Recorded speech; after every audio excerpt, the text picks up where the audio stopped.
Listen, after 6 minutes, what I'm going to do is small changes. We're going to go to these 3 slides. I asked this girl here, this young lady, does MAS have a song? A song that drives it. Okay, I'm serious. So what we're going to do is, we're going to go through these 3 slides and we'll end it with the Southwest Airlines song there. Okay? Now, here, did I spell the name right there? No. What is it? Huh? Huh? Oh, okay, sorry. It's okay. Yeah. Now, you know where this came from? This has gone to all of you, I assume, right? Listen to that. Right in the middle is this paragraph. Staff buy-in. You know what buy-in means? What is a buy-in? That means you have to get everybody on board the ship. The ship is called MAS. Right? May prove to be the most vital ingredient in the turnaround. Question is, how are you going to do that? Right?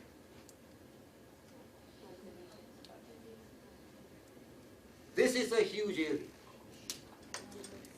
Nissan, you all know, was on the verge of bankruptcy. And they brought this brilliant man in. Communicate, communicate, communicate. There is no such thing as over-communication. I don't know what your level of communication is in this organization, right? But that's key.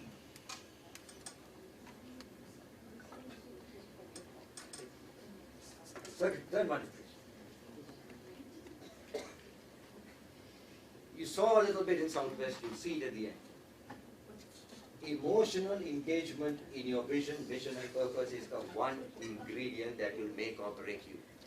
Do you all know what emotional engagement means? What does it mean? What does it mean to be emotionally engaged? Huh? Come on, tell me. Huh? It's more than that.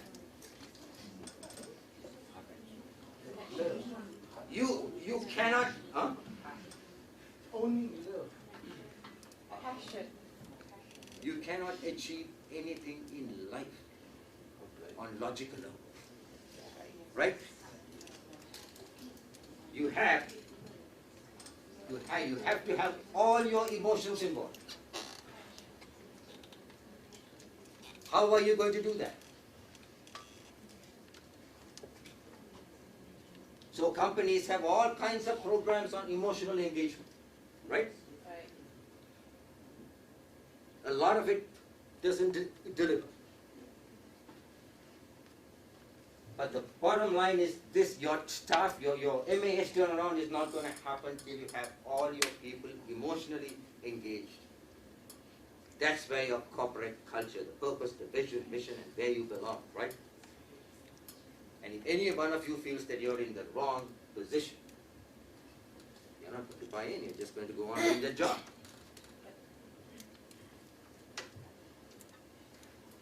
And I strongly believe that there are some people who were born to be a janitor. Janitor. There are some people who are born to be the receptionist. You understand that? People are born with certain inherent talent, emotions, very fit. What happens when you don't recognize that and put that person in the wrong place? There's a story of a chairman in Houston, Texas.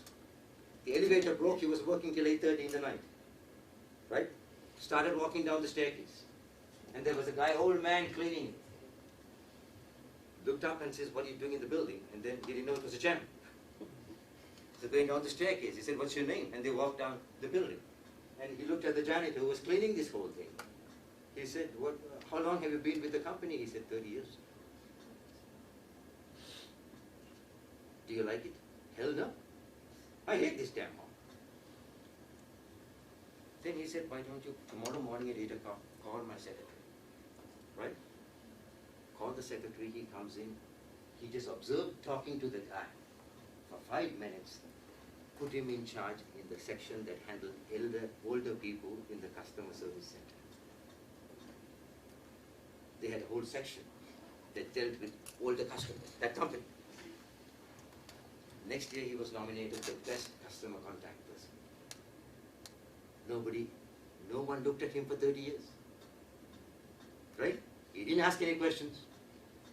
Till the chairman happened to accidentally asked him, are you happy doing this? He said, I hate this one. You understand that? No one asked him. These are things you've got to do in business, right? And the final thing is this a job? Is this a job for you or part of your life purpose? You understand that? Only you can answer that. And what I'm telling you is these are things you need to talk. That's what human resources and people development, and that's what this mass, I would assume, Mass Academy, all that is there for. And what will each of you commit to today to turn around Mass? Now we can spend the next whole weekend here answering this question. That's the bottom line in this entire 1.5 hours we've spent, right? What will each of you commit to today to turn around MAS? And what I think you should do is you should just start writing, write one sentence down, right? And share it with can they share it with you, your department? I don't know how it works here. Can you write it down? What is the one thing that each of you will commit to today? I told you now, before you leave, you guys need a song. This is the driving song of Southwest Airlines, right?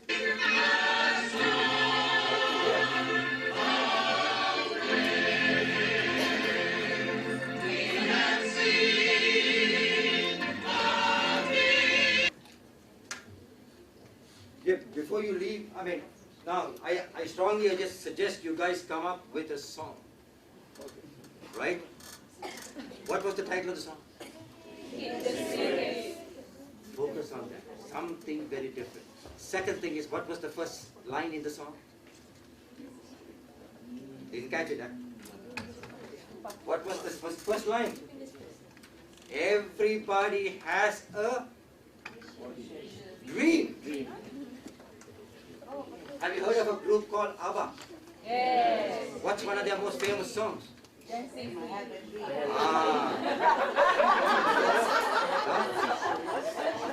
Yeah. Now, before you leave, can I?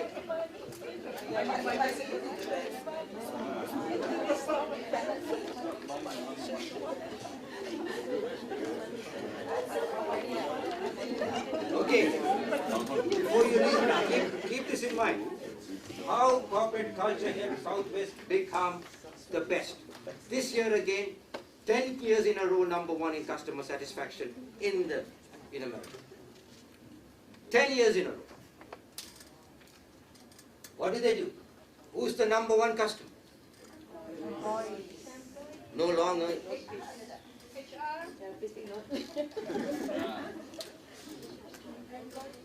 Everybody's job, yes, everybody are the #1 customer. Now before you leave, please can you take a sheet of paper and write down what your experience was today. I need that with your name if you don't mind. Are you glad you came? Did it make a difference in your life? And tell me what your experience was. Put your name on it, please. And while you're doing that, is there anything that you have to ask? Is there anything? Is there anything, any question you have before you leave? Now, let me ask you this. See the folks at the back, they've just been hiding from you. And this gentleman with the tie, he looks very serious. What is Huh? What was the question again? You have to repeat. The question is, #1, Are you glad you came today? Yes. What was your experience today? Right? Just one sentence.